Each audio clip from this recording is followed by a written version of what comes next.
वरदा हरी विठ्ठल श्री ज्ञानदेव तुकाराम माऊली ज्ञानेश्वर महाराज की जय. तर जे खळांची व्यंकटी सांडो तया सत्कर्मी रती वाढो भूता परस्परे पडो मैत्र जीवांची. तर आपल्या चिंतनाची ही दुसरी ओवी आहे आणि दुसऱ्या ओवीमध्ये दुसऱ्या ओवीमध्ये दुसरा पॅरेग्राफ आहे. तर या पहिल्या पसायदानामध्ये श्री संत ज्ञानेश्वर महाराजांनी आपले गुरु महाराज निवृत्तीनाथ महाराज म्हणजे श्री संत निवृत्तीनाथ महाराज त्यांच्याकडे मागणी केली आणि त्यातली पहिली मागणी काय, खळांची व्यंकटे सांडू. आणि दुसरी मागणी काय आहे, तया सत्कर्मी रती वाढव. पण खळाचं खळत्व गेलं तर त्याचे सत्कर्मात रती होईल ना. मग खळाचं खळत्व जाऊ शकतं का? कारण खळाचं खळत्व काय, हे स्वभाव सिद्ध आहे. आपण काल पाहिलं आहे का नाही. प्रकृती सिद्धम इदम गुणम असं म्हणलं, त्याचे ते गुण प्रकृती सिद्ध आहेत, ते जातील का ते? कारण का स्वभाव दुर्तिक्रम हा स्वभाव हा अत्यंत काय मूळ स्वभाव जो आहे ना, तुकाराम महाराज सुद्धा म्हणतात, याची हिंडणी राहणार मूळ स्वभाव जाय ना. मूळ स्वभाव काय जात नाही. भाव धरी तया तारीला पाशन दुर्जन सज्जन काय करीत, त्याच्यावर काय उपयोग आहे, त्याचं काय नाही. तर उदाहरण ज्ञानेश्वर तुकाराम महाराजांनी फार गोड दिलं आहे. कोणतं ते, करिता नव्हे नीट श्वानाचे हे पूस आणि खापरा परीस काय करे. कुत्र्याचं शेपूट कधी नीट होत नाही आणि परिसाचा बाप आणलं तर खापराचं काही कधी सोनं होत नाही. तसं तुकाराम महाराज तुका म्हणे वज्र भंगे एक वेळ आणि कठीण हा खळ तया होणी. म्हणजे वज्राचं कधी भेद होऊ शकत नाही. तसं खळाचं खळत्व कधी जाऊ शकत नाही. कारण जे स्वभावसिद्ध गुण असतात ते कधी बदलत नाहीत. एकाने ठरवलं, म्हणला कांदा लय तिखट असतो, कापताना डोळ्यात पाणी येतं, त्याला सुगंधी करायला ठेवलं. आणि म्हणून तिने काय केलं, एक प्रयोग केला, कांद्याला कापराचं आळं केलं आणि कस्तुरीचं खत घातलं. कस्तुरी म्हणजे ती फार महाग आणि फार सुगंधी असते. कस्तुरीचं खत घातलं, अत्तराचे फवारे मारले आणि चंदनाचं पाणी दिलं.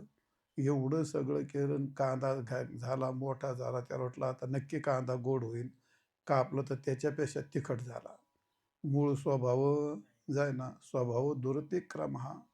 कारलं ते तुपात गोळा की का साखरेत लोळा, त्याला ते त्याचा काही कडूपण सोडत नाही. हिंग त्याची घाणी कधी सोडत नाही. ज्याचा मूळ स्वभाव आहे तो काही जात नाही. पण असंही नाही, जसे हे उदाहरणं आहेत तसं काही प्रकार असे आहेत की ते त्याचं मूळ स्वभाव बदलू शकतात. त्याचा पहिली गोष्ट अशी आहे, मनुष्य काही कधी खळ नसतो. मग खलत्व हे आगंतुक असतं का शरीरातच असतं, जन्मजात आहे का त्याचं खलत्व? मग त्याच्या कर्माने आलेलं आहे. खलत्व कशाने येतं, ते कर्माने येतं आणि विकाराने येतं. विकाराने खलत्व निर्माण होतं, म्हणजेच कर्माने होतं. विकाराने कर्म घडतात आणि कर्माने खलत्व निर्माण होतं. म्हणजे खलत्व हे स्वभावसिद्ध आहे असं म्हणता येत नाही. मग ते काय आहे, आगंतुक आहे. आणि आगंतुक असल्यामुळे मग स्वभावसिद्ध का म्हटलं, तर या जन्मातलं नाही, मागच्या कर्मातलं आहे. ते मागच्या जन्मातल्या कर्माने त्या ठिकाणी या ठिकाणी स्वभावसिद्ध होतं. काहींचे मागच्या जन्मातल्या कर्माने या ठिकाणी खलत्व येत असतं, काहींनी या जन्मात कर्म करून खलत्व येत असतं. पण काहीही झालं तरी ते आलेलं आहे, ते आगंतुक आहे. ते काय शरीरासारखं स्वभावसिद्ध आहे का ते खलत्व? नाही. खलत्व एका कर्मातून एका विकारातून निर्माण झालेला असल्यामुळे आगंतुक आहे. आगंतुक खलत्व हे जाऊ शकतं आणि खलत्व गेलं तरच त्याला तो सत्कर्म करू शकेल. सत्कर्म खलतच नाही गेलं तर सत्कर्म कसं करेल, तो करू शकत नाही. बस ते खलत्व कसं काय जाईल ते, तर खलत्व जातं त्याच्याकरता उदाहरण तुम्हाला सांगता येईल. पाणी कसं असतं, दगडासारखं घट्ट असतं का पातळ असतं? ते पातळ असतं. पण जर त्याला जास्त गार लागलं तर त्या पाण्याच्या गारा तयार होतात की नाही, आणि पाण्याचा बर्फ पण तयार होतो की नाही. मग पातळ पाणी बर्फात रूपांतर झालं की नाही, कशाने? तर ते थंडीच्या संगतीने. म्हणजे पाण्याचं बर्फ होऊ शकतं. लोखंड असतं, लोखंडाचा रंग कसा आहे? काळा. आणि स्वभाव कसा आहे? कठीण. आणि किंमत काय? अत्यंत हे नसतं. पण तेच लोखंड जर परीस लागला तर ते काळं जाऊन पिवळं होतं, आणि कठीण जाऊन नरम होतं, आणि त्याचं हेनत्व जाऊन त्याला मोठा दर्जा प्राप्त होतो. म्हणजे जरी त्याचा स्वभाव कठीण असला तरी परिसाच्या संगतीने बदलतं. गाऱ्याच्या थंडीच्या संगतीने पाण्याचा स्वभाव बदलतो, किंवा अग्नीच्या संबंधी लोखंड हे नरम होतं. अशा अनेक उदाहरणं आपल्याला सांगता येतील. तसं संतांच्या संगतीचा प्रभाव त्याने खलत्व जाऊन त्याची सत्कर्माधी रती वाढू शकते. म्हणून सत्संगतीचा प्रभाव असा आहे, त्याची व्यंकटी जाऊन सत्कर्माधीची रती वाढू शकते. असे हे सत्संगाचं महत्त्व. का तर ज्ञानेश्वर महाराज म्हणतात या ठिकाणी, संता सवे वसता योग ज्ञानी पैसत, या ठिकाणी. आणि मग संतांच्या संगतीमध्ये कोणीही कितीही पापी असला तर महाराज म्हणतात, तुका म्हणे खळ करू समयी निर्मळ, संबंध होता क्षणी गाढवाचे घोडे, आणि आम्ही करू दृष्टी पुढे. ही काय? संगतीची ताकद आहे. तुकाराम महाराज म्हणतात संगतीची ताकद आहे. तर अशी त्या ठिकाणी व्यंकटी जाऊन सत्कर्मात रती वाढते. ही काय झाली? ही दुसरी मागणी आहे. आणि म्हणून ज्ञानेश्वर महाराज आपल्या गुरुमाऊलीकडे म्हणतात, महाराज, हे संपूर्ण जगातले जे खळ आहेत, ती खळाची व्यंकटी म्हणजे वाकडेपणा जाऊ, आणि त्यांची सत्कर्मात रती वाढू. कर्म म्हणजे काय? सत्कर्म म्हणजे काय? पहिलं काय चिंतन करायचंय? कर्म म्हणजे काय, आणि कर्माचे किती प्रकार असतात, आणि कर्म करायचं म्हणजे ते त्यातलं सत्कर्म आणि असत्कर्म काय असतं, आणि त्यातली रती कशी असते. एवढे 2-3 मुद्द्याचं चिंतन करायचंय. लक्ष देऊन ऐकलं म्हणजे कळतं. डोकले घेतल्यावर कसं काय कळतं ते? तर चांगलं आहे. कर्म पहिली गोष्ट अशा यत् क्रियते तत् कर्म. जे केल्या जातं त्याला म्हणतात कर्म. दुसरं लक्षण काय? क्रिया व्याप्यते ती कर्मम. जे क्रियेने व्याप्त असतं. कोणतंही कर्म केलं तर क्रिये वाचून कर्म होतं का? आणि ते जे कर्म असतं त्याच्या अर्ध्या भागात क्रिया असते आणि अर्ध्या भागात नसते, असं असतं कधी? नाही. जसा घट हा मातीने व्याप्त असतो, खडी साखर खडा हा गोडीने व्याप्त असतो. हे का नाही? तुकाराम महाराज गोडपणे जैसा गुळ आणि तैसा देव झाला सकळ. हे का नाही? म्हणजे आत आणि बाहेर ते गुळाचा खडा जसा गोडीने व्याप्त असतो, तसं कर्म कोणतंही असलं तर ते क्रियेने काय असतं? व्याप्त असतं. म्हणून क्रिया व्याप्यते इति कर्म. किंवा दुसरं लक्षण काय? क्रिया व्याप्यमिति कर्मम. क्रिया ही ज्याचं व्याप्य आहे त्याला म्हणतात कर्म, असं आहे. निखिल क्रिया वाचकत्वात कर्म. जेवढी जगातली क्रिया आहे त्या क्रियेचं वाच्य कोण असेल ते त्याला कर्म असं म्हणतात. आणि असं कर्म असतं ते कर्म म्हणजे, किंवा त्याला म्हणतात शुभाशुभ दृष्टजनको व्यापार. कर्म म्हणजे शुभ आणि अशुभ, अदृष्ट अदृष्टजनक जो व्यापार असतो त्याला कर्म असं म्हणतात. मग चांगलं असेल किंवा वाईट असेल त्याला अदृष्ट म्हणजे प्रारब्ध म्हणतात, आणि त्याचं जनक जे असतं त्याला पण कर्म असं म्हणतात. तर कर्माचं मोठं चिंतन आहे. कर्माची व्याख्या अनेक प्रकार केल्या आहेत, पण त्या कर्माचे प्रकार होतात. आणि कर्म तुम्ही केलं नाही केलं तुमच्यावर काय अवलंबून नाही. नाही कश्चित क्षणमपि जातु तिष्ठत्य कर्म. 18व्या अध्यायात भगवान असं म्हणतात, बाबा, नही देह वृताम शक्यम त्यक्तुम कर्मान्य शेषतः. म्हणजे कर्म अशेषतः कर्मणी त्यक्तुम नाही शक्यते. कोणला? देहभूताम. ज्यांनी देह धारण केला तो पूर्ण कर्म टाकू शकत नाही. कारण त्याचं शरीर आहे, इंद्रिय क्रियाजनकानी इंद्रियानी. आणि म्हणून असं जे जे कर्म आहे ते कर्म त्याच्या पिंडात आहे, ते निगडीत आहे, ते काय तो थांबणार नाही. मग त्या कर्मातले प्रकार, मग आता त्याला आपल्याला सत्कर्म काय आणि त्यातली रती काय, ही गोष्ट पाहायची आहे. तर सत्कर्म म्हणजे काय? तो सत्कर्म आणि त्याचा प्रयोग काय होतो? तीर्थे बाह्ये मळक्षाळे कर्मे आभ्यंतरे उजळे. हे उदाहरण दिलं. जसं तीर्थाने शरीरावरचं बाह्य मळ जातो, तसं कर्माने काय होतं? आंतरमळ जातो. ज्ञानेश्वर महाराजांनी 13व्या अध्यायात पण असं म्हटलेलं आहे. असं आहे. मृत्युका आणि जळे बाह्य तरी येणे मिळे आणि निर्मळ होय बोले वेदाचेनी, असं आहे. म्हणून तीर्थे बाह्य मळ क्षाळेन कर्मी आभ्यंतरी उजळे. म्हणजे आभ्यंतरी या ठिकाणी किंवा 8व्या अध्यायात भगवान म्हणतात, यज्ञोदानं तपश्चैव पावनानि मनीषिणाम. तर या ठिकाणी मनीषिणाम म्हणजे जे साधक साधक आहेत, विद्वान आहेत, ऋषीमुनी आहेत, यांना या म्हणून ते कर्म टाकू नये, कर्म करावेत. कोणतं? यज्ञ, दान आणि तप पावनानी, पावन करणारी आहेत, पवित्र करणारी आहेत, आंतरशुद्ध करणारी आहेत. आणि म्हणून ते कर्म सर्वांनी केलेच पाहिजे आंतरशुद्धी करता. तर असं जे कर्म आहे ते कर्म, तर त्याला सत्कर्म असं म्हणतात. तो संता सवे वसता योग ज्ञानी पैसता. संतांच्या संगतीत गेलं तर योग ज्ञान म्हणजे भक्तियोग, कर्मयोग, ज्ञानयोग, अशा योग ज्ञानाचं त्याला काय होतं? श्रवण होतं. आणि गुरुचरण उपासिता वैराग्याशी. गुरूंच्या जवळ राहावं, उपासना करावी, वैराग्य धारण करावं, श्रवण करावं. आणि असं केल्यानंतर काय होतं? येण्याची सत्कर्मे, याला सत्कर्म म्हणतात. कशाला म्हणतात ते? म्हणजे संतांची संगती करणं, भक्ती, ज्ञान, वैराग्य, हे याला म्हणतात योग. भक्तियोग, ज्ञानयोग आणि कर्मयोग.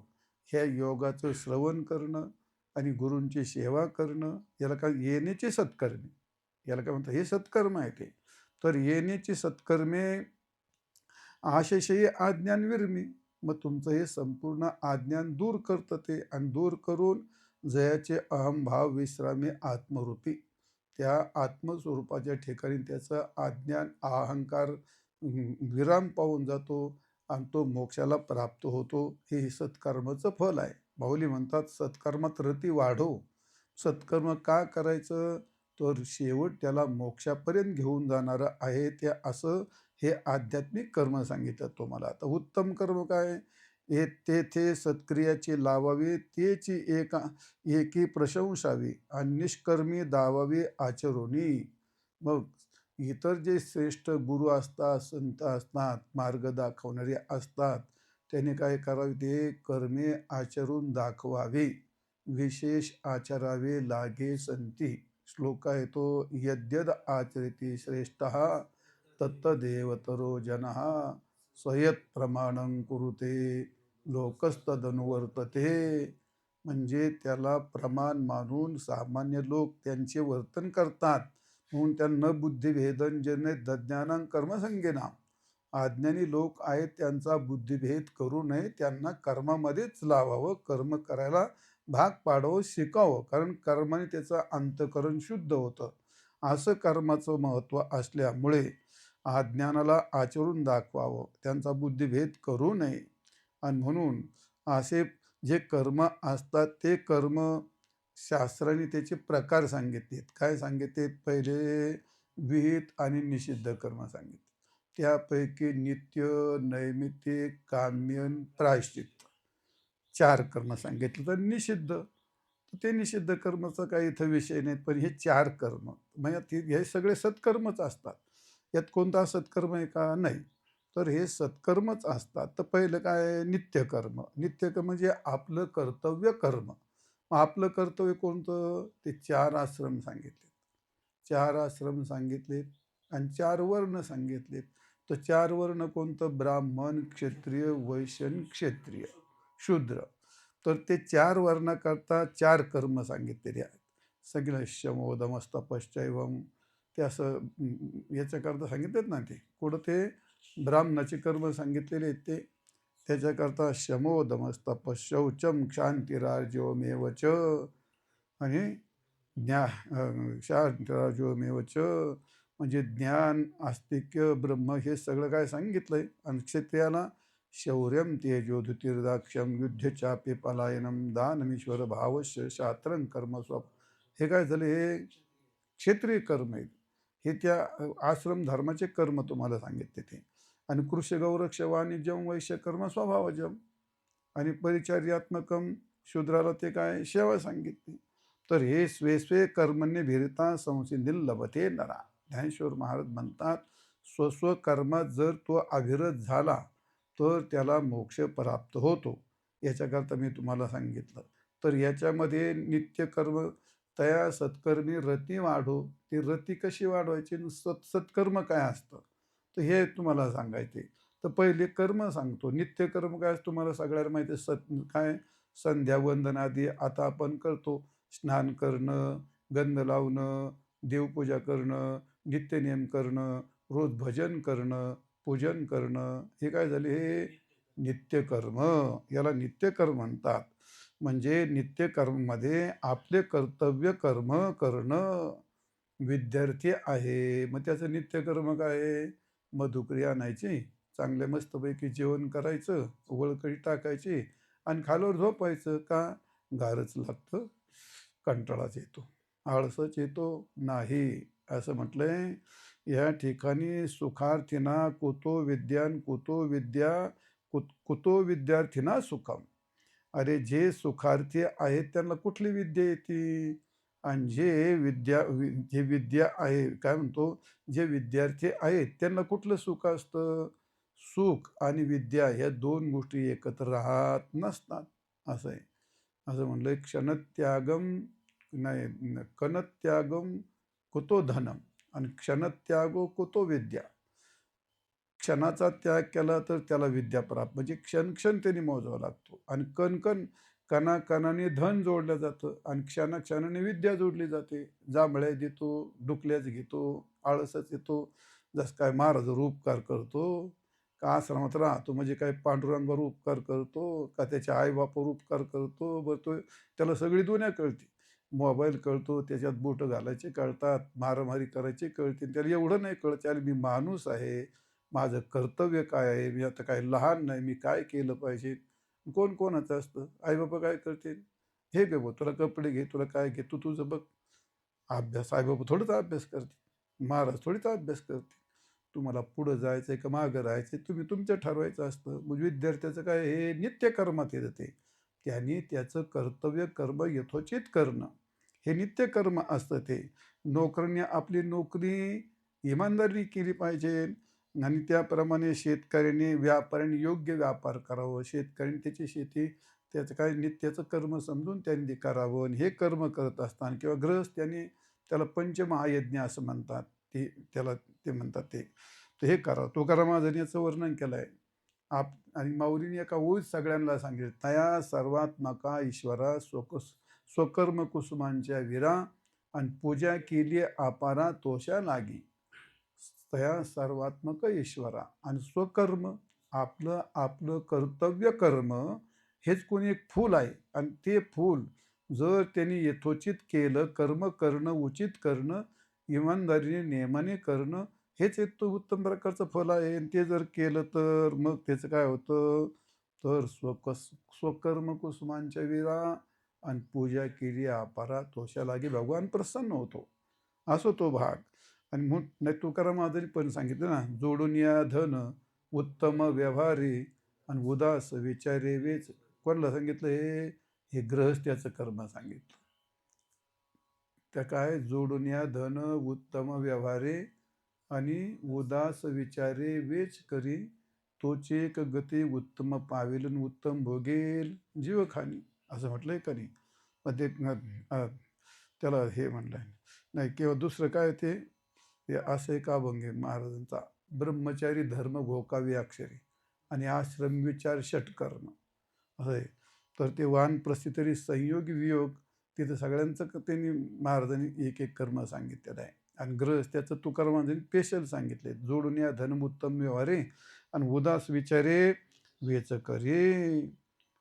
काय परोपकारी नेणे परनिंदान परस्त्रिया बहिणी माया भूतदया जया पशुचे पाळण आणि ता नेल्या जीवन वना माझी असं सांगितलंय का नाही. ता नेल्या जीवन वना माझी भूतदया शांतीरूपे नव्हे कोणाचा वाईट आणि वाढवे महत्व वडिलांचे. तुका म्हणे हेचे आश्रमाचे फळ आणि परमपद बळ वैराग्याचे. हे वैराग्याचं हे परमपदाचं हे बळ आहे ते. हे काय सांगितलं, हे गृहस्थ्याचं कर्म सांगितलेलं आहे. गृहस्थ्याचं कर्म सांगितलं, वानप्रस्थाचं सांगितलं आणि संन्यासाचं सांगितलं, असे ब्रह्मचारीचं सांगितलं. हे सगळे कशात येतात, हे नित्यकर्मामध्ये येतात. त्याला काय म्हणतात, हे नित्यकर्म गृहस्थ्याचे कर्म हे. आणि नैमित्तिक कर्म, नैमित्तिक कर्म काय, श्राद्धादी करणं, ग्रहणाच्या कालामध्ये नियमाने करणं, दान धर्म करणं. थोडक्यात नियमाने केल्या जात त्याला म्हणतात ते नियमाने करणं, नित्याने करणं. श्राद्धादी कर्म श्रेष्ठ आल्यानंतर काय उत्थापनात करणं, त्याला काय म्हणतात. कोणी श्रेष्ठ आपल्या समोर आला तर उठून उभं राहावं. गाधाड्यासारखा तसाच बसून राहतो. काही गाधाडी असे तर कोणी मोठा माणूस आला त्याच्यापुढे अजून पाय पसरीत येते, त्याला त्यातलं कळतच नाही. मग त्याने काय होतं, त्याला म्हणतात ते प्रत्यवायला लागतो, त्याचा दोष लागतो आपल्याला. मग काय, त्या श्रेष्ठांचा विद्वानाचा अपमान होतो, अवमान होतो आणि त्याचे आपल्याला दोष लागतात. मग हे समजून द्यावं लागतं. सगळ्याला लहान मुलाला कळत नाही ना, आणि मग त्याला समजून द्यावं लागतं. उत्थापना त्याला उत्थापनादी असं ते. आणि मग सणवाराच्या निमित्ताने ते केल्या जातात ते सगळे कर्म, त्याला म्हणतात.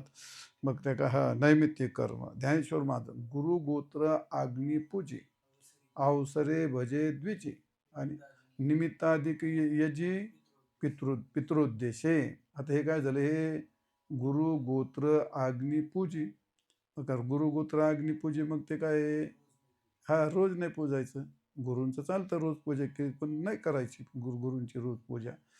ते काय आहे, त्यात ते आपल्या संप्रदायामध्ये त्याला एवढं महत्त्व मानलं जात नाही. काही ठिकाणी त्याचं करतात ते असं, पण ते प्रसंगी पूजायचं असतं. अवसरे भजे द्विजे आणि निमित्त दिकेजी पितृदशी झालं. आता काय सांगितलं तुम्हाला, हे नित्यकर्म, नैमित्तिक कर्म आणि काम्य कर्म. तर काम्य कर्म काय आहे, इच्छेने केलं काम्य कर्म, आणि यातून जर काही झालं तर त्याला म्हणतात ते प्रायश्चित्त कर्म. मग प्रायश्चित्त ईश्वर नामोच्चारण, गंगा स्नान, त्याला प्रायश्चित्त घेत, त्याला प्रायश्चित्त कर्म म्हणतात. कर्माचे असे प्रकार आहेत. त्याच्यावर किती प्रवचन केलं, काम्य कर्मच करू तासभर सांगते, पण त्याची आवश्यकता नाही. असे कर्म असतात, तर ते निषिद्ध कर्म असतात. आता त्याच्यावर दुसरी गोष्ट सांगायची, दुसरी गोष्ट काय सांगायची, कोणतंही कर्म, हे तुम्हाला माहिती सांगितली, कोणतंही कर्म सत नसतं, कोणतंही कर्म असत नसतं, कोणतंही कर्म नित्य नसतं, कोणतं कर्म नैमित्तिक नसतं, आणि कोणतंही कर्म हे काम्य नसतं, कोणतंही कर्म प्रायश्चित्तही नसतं, आणि कोणतं कर्म निषिद्धही नसतं.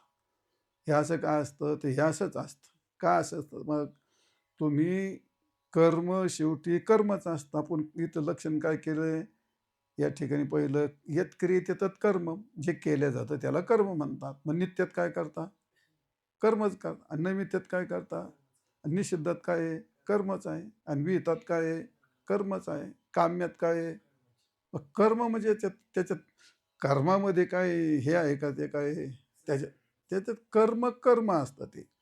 मग आपण नित्याने करतो म्हणून त्याला आपण नित्यकर्म म्हणतो.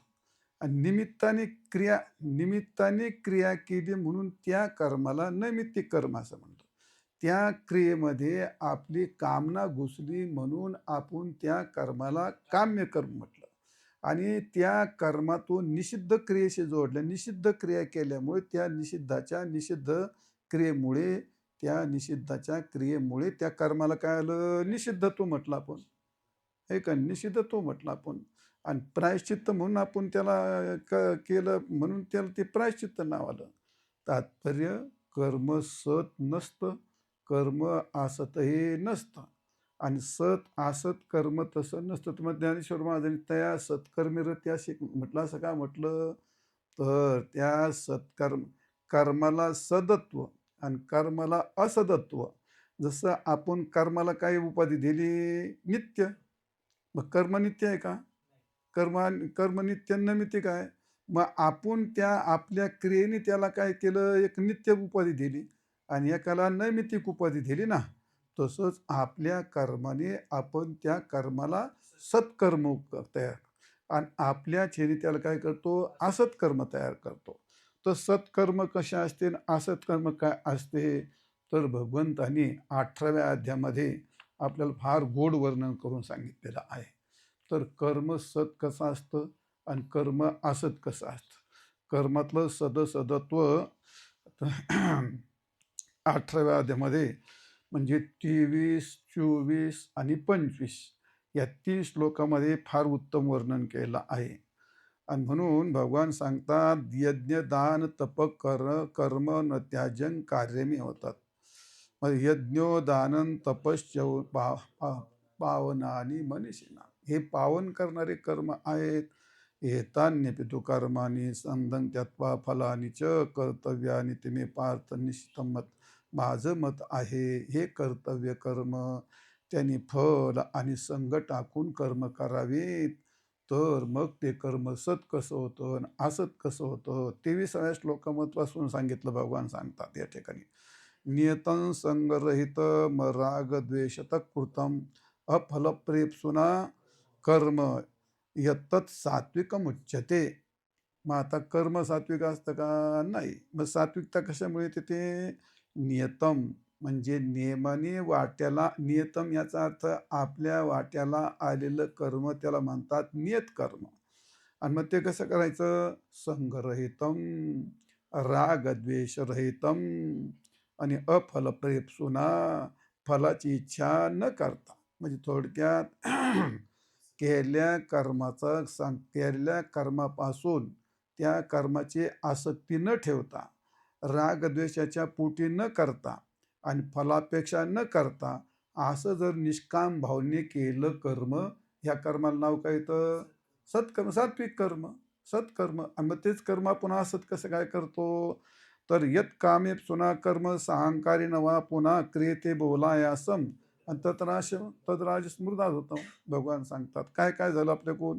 कामेप्सुना, कर्म केल्यानंतर भगवान सांगतात कर्मण्यवाधिकार असते मा फलेषु कदाचन. बाबा फलाची इच्छा करू नको, तुझं कर्तव्य कर्म कर, फलाची इच्छा करू नको. आणि त्यात फलाची इच्छा केली का ते झाला सत्कर्म. सत्कर्माचं काय झालं? असत्कर्म. म्हणून या ठिकाणी संगरहित आणि फलापेक्षा रहित असं कर्म केलं तर ते सत्कर्म होतं.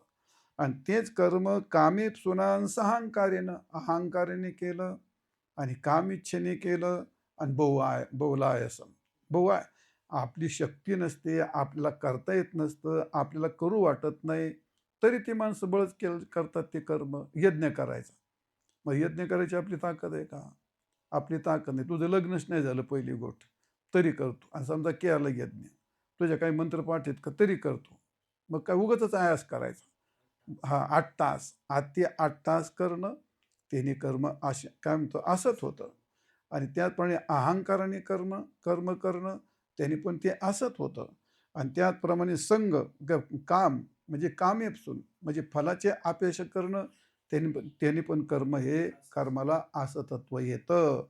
अनुबंधम क्षम्यम हिंसा मनवेक्ष पौरुषम महादारभिते कर्म तत्तामसमुच्यते. तत्तामसमुच्यते याचा अर्थ ते कर्म तामस होतं म्हणजे असतच होतं.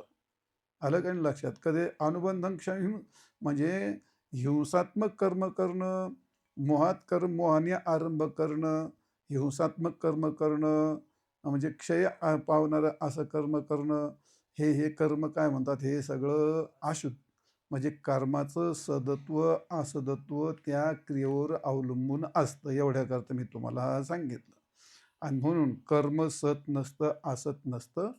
तर ते कर्म सात्विक कर्म जर असेल तर ते त्याला म्हणतात सत्कर्म.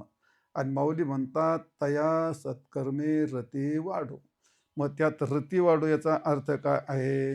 तर रती वाढो म्हणजे कर्म अत्यंत आवडीने आणि प्रीतीने कर्म कर्म करणं म्हणजे अत्यंत आवडीने कर्म करणे त्याला म्हणतात रती वाढणे. रती म्हणजे प्रेम. प्रेम प्रेम परोपकार सामाजिक दृष्टीने सगळे हे सत्कर्म जरी असलं तर कर्म करताना बऱ्याच वेळा माणसं 3 प्रकारचे कर्म केल्या जातात. पहिली प्राप्ती, भीती आणि प्रीती. मग प्रीती प्रीती म्हणजे काय? रती. रतीला रतीला मूळ कारण कोण आहे? कर्मात कर्म करण्यातली प्रीती. आणि प्राप्ती याचा अर्थ काय? तुम्हाला उदाहरण सांगतो. एखादा विद्यार्थी अभ्यास करीतो.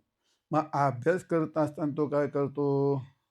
तो म्हणतो, आई काय कर त्याला खाऊ देते. तो म्हणतो, आता आई खाऊ देणार आहे म्हणून अभ्यास करायचा. म्हणजे काय आहे त्याच्या डोक्यामध्ये? प्राप्ती. त्याची काहीतरी हे प्राप्ती किंवा दुसरी गोष्ट काय आहे अभ्यास करायचा भाऊ मला नोकरी मिळणार आहे. मग त्याकरता तो काय करतो? ते करतो. म्हणजे ते हे काय झाली ती प्राप्तीच्या काहीतरी प्राप्त होणार आहे या इच्छेने कर्म करणं त्याला म्हणतात प्राप्ती. आणि दुसरी काय आहे? भीती. ते मुलं अभ्यास करतात ते वडील आली बाबा आली की ठोकते बा आणि मग ते अभ्यास करतं. मग ते काय झाली? भीती. किंवा भीतीने जर नोकरी मिळणार नाही आणि मग मी काय खाणार? लग्न कसं करणार? आणि मग ते करतो ते. म्हणजे काही वेळेला भीतीने पण कर्म केले जातात. तसं आपल्या अध्यात्मामध्ये कर्म पापाची भीती असते. हे का नाही? पाप आपल्याला पाप लागल या भीतीने करतो किंवा आपल्याला गुरु महाराज काय म्हणतील या भीती समाज काय म्हणेल या भीतीने करतो. ते लग्न घालायचं नसतं, जेवणही घालायचं नसतं, पण लोकं काय म्हणतील? आपण एक श्लोकाचं खाल्लं, मग लोकं काय म्हणतील? आणि मग करतो ते. याचा अर्थ हां, म्हणजे प्राप्तीने म्हणजे काही प्राप्त व्हावं या इच्छेने कर्म केलं तरी सुद्धा त्याला रती वाढली असं म्हणत नाहीत आणि भीतीने कर्म केलं तरी त्याला काही रती वाढली असं म्हणत नाहीत. मग प्राप्ती सोडून, भीती सोडून आणि रतीनाम अत्यंत प्रीती. मग तो चोरी करत नाही. का? तुरुंगात जायची भीती म्हणून चोरी करीत नाही. भीतीने थांबला का तो हे करायचं त्या ठिकाणी आणि प्रतिष्ठा मग काय म्हणतो चोरी केली तर मग पुण्य जाईल माझं मला पाप होईल प्रतिष्ठा लोक नाव ठेवतील. अरे पण मी हे काय या काय आश्चर्य भीतीने काय आश्चर्य दडपण नाही. मग कशाचाही विचार न करता धर्मावरती ज्याची प्रीती आहे त्या प्रीतीने तो देखे फळाच्या आशा आचरे कामको जायसा. काही फला अपेक्षा ठेवून जर तो कर्माचरण करू लागला कर्म भिरू व्हावे तैसा निराशाही त्याला भित्रा म्हणतात तो. आणि मग ते फळ करायचं कसं करायचं ते माऊली सांगतात निस्वार्थ निर्भय वृत्तीने आणि अत्यंत प्रेमाने निस्वार्थ निर्भय वृत्तीने कर्म करणं मग त्याला काय म्हणतात ते रती वाढणं म्हणजे थोडक्यात अत्यंत आवडीने अत्यंत प्रीतीने सहजरित्या कशाच्या भीतीने नाही कोणाच्या दडपणाने नाही कारण त्याचं खलत्व सगळं गेलं. मग ज्ञानेश्वर महाराज गुरु महाराजाला म्हणतात सगळ्या लोकांनी सत्कर्म केले पाहिजे असं सांगतात का? ते नाही. आणि असं कसं काय होऊ शकतं?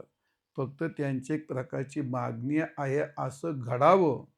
जगातल्या सगळ्या खळांचं खळत्व घाला तुम्ही असं नाही म्हटले. त्यांचं खलत्व जावो अशी एक संकल्पना केली, अशी एक भावना केली, अशी एक मागणी केली. तशी सत्कर्मात रती वाढो, सत्कर्म तुम्ही केलेच पाहिजे अशी सक्ती किंवा नाही केली तर मग तुम्हाला एखादा दंड असं काय नाही ते. गुरु महाराजाकडे एक सद्भावना, व्यापक भावना, उदात्त भावना की खल जे खल असतील आता बिचारी जे सज्जन आहेत ते तर सत्कर्म करतात, ते प्रेमाने करतात. पण खलांचं खलत्व जाऊनही त्याने काय करावं? हां, प्रेमाने त्याची सत्कर्मात रती वाढली पाहिजे. एखादा पोहणारा माणूस एखादा पुरात बुडायला लागला, एखादी बाई म्हणा, लहान मूल म्हणा, कोणी बुडायला लागलं आणि तो उडी टाकतो आणि उडी टाकून त्याने तो जीव वाचवायचा आहे म्हणून त्याने बाहेर काढलं, तर मग ते काय झालं? ती सत्कर्मातली रती झाली ती. पण त्याला वाटलं जर अरे हे मुलाचा बाप किंवा बाईचा नवरा फार श्रीमंत आहे. आपण जर काढलं ना, आपल्याला भरपूर मोठी देणगी मिळेल. मग ते कर्मातली रती झाली का हे भीती का प्राप्ती? प्राप्तीने कर्म केलं त्यांनी. आणि दुसरी गोष्ट काय आहे? आपण जर एवढं पराक्रम केला तर उद्या आपली पेपरला काय हेडलाईन येईल, हे का नाही? फ्रंटला आपली हेडलाईन येईल, काम काम का तमका त्याने जीव धोक्यात घातला आणि त्याला वर काढलं वगैरे वगैरे वगैरे. मग काय झालं, प्रतिष्ठा झाली, ती एक प्राप्तीचीच गोष्ट झाली. ती काय सत्कर्माची रती नाही झाली. ती मनात असे विचार सत्कर्म राहत त्या कालामध्ये ते सत्कर्म राहतच नसतं, असा प्रकार आहे. आणि म्हणून एखादा 90 वर्षाचा म्हातारा असतो आणि त्याने झाड लावलं. एक राजा आला, तो म्हणला का रे, तू हे झाड लावलं कधी खायचं आंबे? आता तू एवढा, तुझं 90 वर्ष झालं, तू एवढ्या रोपाला पाणी घालतो, हे मोठं कधी व्हायचं, याला फळं कधी यायचे आणि तू खायचं कधी? मग तो काय म्हणला, महाराज, मी माझ्याकरता करत नाही, मला झाडं लावायची आणि पाणी घालायची आणि झाड मोठं करायची मला आवड आहे. मला त्यात खूप रती आहे त्याला. मी खूप आवडीनं करतो. मी जरी नाही खाल्ले तर कोणतरी खाईल. आणि मी आत्तापर्यंत जे आंबे खाल्ले ते मीच लावलेले आहेत का? कोणतरी लावलेले आहेत. पण तसंच मग मी जे आंबा लावतो, मी जे कर्म करतो, ते कर्म माझी आवड आहे. अत्यंत प्रेमाने मी ते कर्म करतो. आणि म्हणून असे जे कर्म करणारे असतात, अत्यंत प्रीतीने, प्रेमाने, तशी सत्कर्ममध्ये त्यांची प्रीती रती वाढो. याचाच अर्थ काय आहे? सर्व खलांचं खलत्व जावं, ते सत्कर्मामध्ये प्रवृत्त व्हावं. आणि म्हणजे नुसतं खलत्व जाऊन उपयोग नाही, आणि नुसतं सत्कर्मात प्रवृत्त होऊनही उपयोग नाही. म्हणजे पहिलं कर्मात प्रवृत्त होऊन उपयोग नाही, मग सत्कर्मात प्रवृत्त व्हावं. आणि सत्कर्मात प्रवृत्त होऊन उपयोग नाही, तर त्या कर्मामध्ये अत्यंत आवडीने आणि प्रीतीने त्यांचे दिवसेंदिवस दिवसेंदिवस ते काय होईल, तर ती वाढत जावं. कशाप्रमाणे दिवस उगला की मग काय होतं, सावल्या कसा असतात त्या आरंभाला खूप लांब असतात, हे का नाही? दिवस उगला का सावल्या कशा आरंभाला खूप लांब असतात आणि दिवस वर आला काय होतं, त्या जवळ येतात. आणि पुन्हा डोक्यावरून इकडं सूर्य गेला की सुरुवातीला काय असतात, त्या लहान असतात आणि शेवटी दिवस मावळायला गेला काय त्या होत्या मोठ्या लांब होतात. तसं पश्चिमेकडे दिवस गेल्यानंतर जशा सुरुवातीला ती सत्कर्मात आत काय होते, त्याची पहिली प्रवृत्ती होते आणि मग ती सूर्य खाली गेला का त्याची सावली जशी मोठी मोठी होत जाते, तसं त्याची सत्कर्मातली रती अशी सावलीप्रमाणे मोठी मोठी मोठी होत जावी. म्हणून याला म्हणतात सत्कर्मी रती वाढो. जे खळाची व्यंकटे सांडू आणि तया सत्कर्मी रती वाढो. आणि पुढे मग काय एवढं होऊन चालेल का? खलत्वय जाऊ दे आणि सत्कर्मात रती झाली, खूप कर्मटपणा आला आणि कर्म करत असताना एखादा तडफडून मरायला लागला तर त्याच्याकडे पाहणार सुद्धा नाही. तसं नको. मग काय, भूता परस्परे पडो मैत्री जीवांचे, त्याचं चिंतन उद्याच्या पाठात करू. पुंडलिक वरदा हरी विठ्ठल श्री ज्ञानदेव तुकाराम माऊली ज्ञानेश्वर महाराज की जय.